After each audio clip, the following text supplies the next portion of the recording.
Butterfly and spread the fragrance. नमस्कार दोस्तों, स्वागत है आप सबका हमारे मासिक यूट्यूब चैनल में, जहां हम लाते हैं उन लोगों की कहानियां जो अपने गांव में बदलाव लाने के लिए मेहनत और संघर्ष कर रहे हैं। अगर हम ग्रामीण समाज की बात करें तो किसी भी गांव की आर्थिक व्यवस्था कृषि पर ही टिकी होती है और ग्रामीण समाज एक कृषि प्रधान समाज है, जहां कृषि का 70% कार्य महिलाओं के द्वारा ही किया जाता है। फिर भी महिलाओं की कमाई न के बराबर है। ग्रामीण समाज में महिलाएं हमेशा से ही कुप्रथाओं का शिकार होती रही हैं और आज 21वीं सदी में भी कई ऐसे गांव हैं जहां महिलाएं ऐसी ही अनेकों समस्याओं के साथ अपना जीवन जी रही हैं।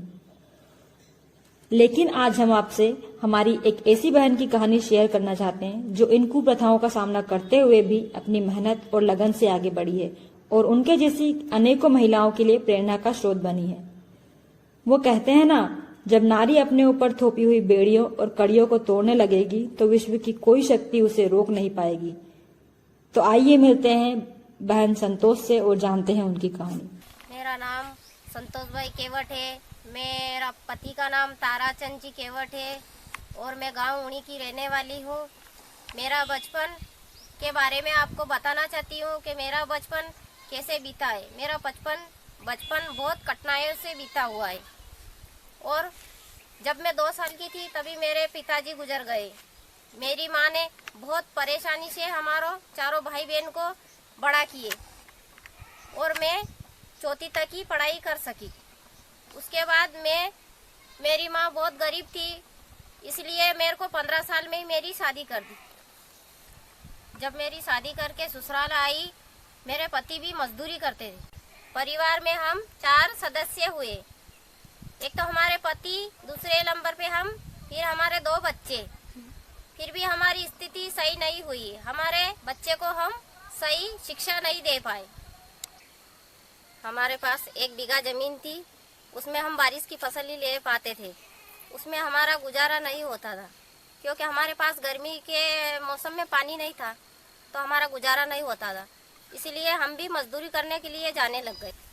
हमारे पास धीरे धीरे मजदूरी से भी कुछ नहीं होने लग गया था। फिर हमने धीरे धीरे हमारे ज़मीन में हमने कुआं खुदवाया।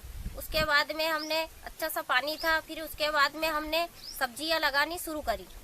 सब्जियों से फिर हमने गांव-गांव जाके बेचने लग गए। उससे हमको अच्छी आमदनी होने लग गई। धीरे धीरे अच्छे पैसे बचने लग गए। उसके बाद में हमने धीरे धीरे फिर हमने एक बकरी खरीदी। थोड़ा पैसे इकट्ठे करते हैं हम। फिर इकट्ठे करके मैंने एक भैंस खरीदी। फिर उस भैंस का हम दूध निकालते हैं और दूध भी निकाल के हम बेचते हैं। फिर हम समय निकालते हैं। फिर मैं ईंट के भट्टे पे भी जाती हूँ ईंट बनाने के लिए। फिर थोड़ा बहुत फिर वहाँ से आती हूँ। फिर समय निकलता है। फिर उसके बाद में मैं हाट पिपलिया जो बांस की लकड़ियों का काम चल रहा है, तो वहाँ पर भी मैं अच्छे गुलदस्ते बनाने के लिए जाती हूँ। इतना सारा काम मैं इसीलिए करती हूँ कि मेरा भी सपना है कि मेरे घर की स्थिति अच्छे से सुधार आ जाए और उसके बाद में मेरा सपना है कि मैं आगे चलकर मेरा खुद का तालाब बना सकूं और उसमें मच्छी पालन कर सकूं। नारी तू अबला नहीं, स्वयं शक्ति पहचान, अपने हक को लड़ स्वयं, तब होगा उत्थान। संतोष दीदी की कहानी अनेकों महिलाओं को प्रेरणा देती है। अगर महिलाएं कुछ ठान लें तो वह कुछ भी कर सकती है।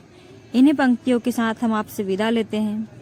ऐसी और प्रेरणादायक कहानियों के लिए आप मासिक यूट्यूब चैनल से जुड़े रहिए।